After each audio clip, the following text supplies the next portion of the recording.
going back and talking about, different study material and the translations of different study materials, and I agree 100% with the Humash and Tanakh Art Scrolls edition. What are some other things that you think are some pitfalls for the non-Jew that's just getting into Torah that just says, hey, I'm going to read this thing, like I'm going to approach it from the aspect of Old Testament to Torah, and I want to see a Jewish perspective into this. So besides, of course, reading the Torah, the Humash, and the Tanakh are where anybody should start. I agree 100%. But what are some other things they can add to or do to elevate their level of understanding? Well, I've looked at this a long time, Brad, as you know, and I came from a position of teaching and educating Christians, and learning from pastors to transitioning into learning from rabbis and trying to teach, people who are interested in the Torah. But we talked earlier about mindset. Well, what is some of the dynamics of a mindset that I found that was problematic for the Christian or the non-Jew coming over and trying to understand the rabbis and understand Judaism and understand how, the thinking goes on. And I really think a lot of stumbling blocks are created with the idea of the soul, as far as, what is the soul, and from the Christian Greek mindset to the rabbinical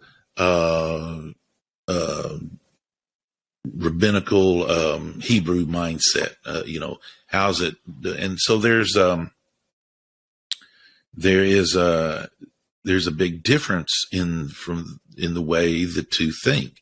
So you've got to understand, if you're going to understand Torah and the rabbis and Hebrew literature and text, commentaries and all this, you have to have a good understanding of the Jewish perspective of the soul and what it does. And, we can kind of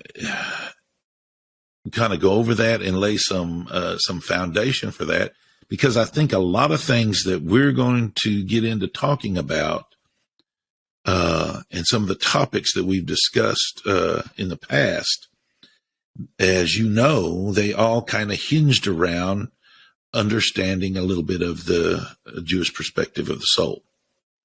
And so there's 5 levels to the soul. And I'm talking about just what I want to talk about here in this context is just a very basic overview, right quick, of it. So you have 5 levels within the Jewish perspective of the soul: the nefesh, the ruach, the neshama, the chaya, and the yechida. Okay, and so the chaya and the yechida are very, very high levels of the soul that are more closely connected with God, and there's not a lot we can understand about that and about those levels of the soul. And there's not a lot that's taught about them. There's not a lot that's said about them. I did learn something the other day that I thought was quite interesting about these 2 higher levels of the soul, and that they did not fall when Adam fell. Those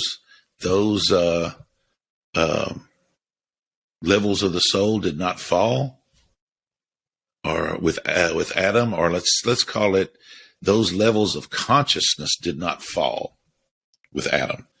And of course we could talk about, these 2 higher levels of the soul. It was said that Enoch's consciousness was elevated to the level of Adam's Chaya and Yehida. Okay.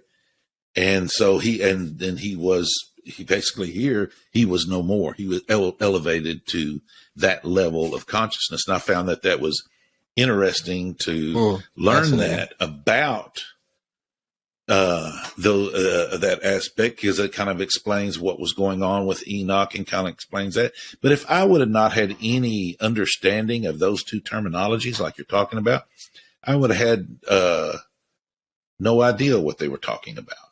You see what I mean? So learning terminologies, learning about these different levels of the soul, what they are and what they do, how they work, how they're talked about, is important. Just like the aspects of the world, the same way.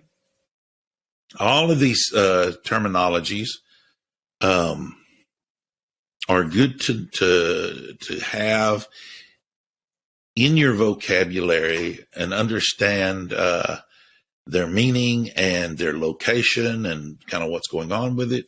And then, study Torah and on a Peshat level, but, have some kind of working knowledge of these things. One of the best books, I think, to just read, to kind of get a grasp on all of these terminologies that we're talking about here, it would be Rabbi Ari Kaplan's Inner Space. Okay. Right. It's wrote very well. It's very understandable. It's a very good book. Yeah. Very clear. But I've talked to people, in two different contexts really about the book. I've talked to people that say they've read it 3 times and they have got no idea what it says. Well, that is because you need the book taught to you. Yeah, absolutely. Yeah, absolutely. You can read all the books in the world, but like I said, there is a difference when it's being taught to you and being explained to you and articulated to you. But it's a good book to read as far as trying to learning grasp terminologies. To learn terminologies. That's where I was going with it. Absolutely. And get an introduction to it. And then I've talked to people who've read it one time and they start talking about aspects within it, and it's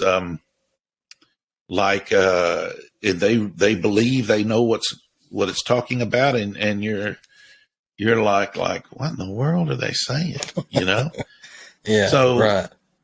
I've learned this through my own studies. I will read certain books and literature, and I'll say, "Man, that just went right over my head." And then I'll pick up the Torah and start reading it, and then I'm like, "Man, there it is. That's what they were talking about, or that's part of what they were talking about." Absolutely. And absolutely. It's just being exposed to the different terminologies within the Torah, I think, are the most important part.